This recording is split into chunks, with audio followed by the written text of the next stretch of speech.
এখন বাজে 10:30। আমি যাচ্ছি সারাকে আনতে। আজ হচ্ছে সোমবার। আর আমাদের এদিকে এতটাই মেঘলা হয়ে আছে যে দেখে মনে হচ্ছে এখনই বৃষ্টি হয়তো হড়হড় করে নেমে যাবে। অথচ বৃষ্টি হওয়ার কোনো নামই নেই, কিন্তু বাজে একটা গরম লাগছে। স্কুল থেকে নিয়ে আসার সময় আমাকে শেখর একটু স্কুলে নামিয়ে দেয়। তারপরে ওর নামিয়ে দিয়ে চলে যায়। কিন্তু আজকে ও একটু লেট হয়ে গেছে, ওই জন্য আমাকে এই চিনার পার্কের মোড়টাতেই নামিয়ে দিয়েছে।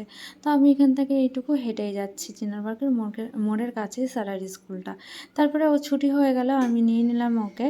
চিনার পার্কের মোড়েই মানে এই সিগন্যালটাতেই আছে অটো স্ট্যান্ড।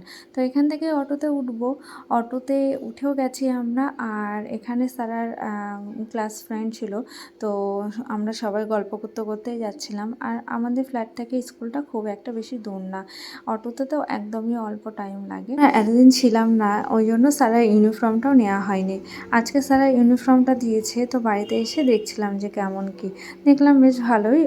টি শার্টটা সবার এক, মানে বয় গার্ল সবার এক, শুধু নিচে এটা প্যান্ট কিন্তু স্কার্ট স্টাইলে, বেশ সুন্দর। এটা মেয়েদের স্কার্ট স্টাইলে আর ছেলেদের এমনি প্যান্ট। আগে সারা যে স্কুলে পড়তো শিমরক, তো ওই স্কুলের মেয়েদের ইউনিফর্মটা খুব সুন্দর দেখতে ছিল।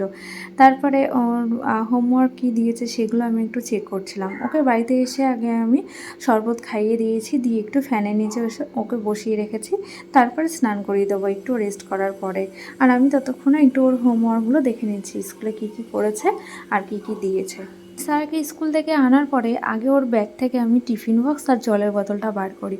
তার কারণ আমি দেখি যে টিফিনটা ফুল খেয়েছে নাকি, আর জলটা কতটা খেয়েছে। তোমরা কে কে মায়েরা দেখো অবশ্যই জানিও।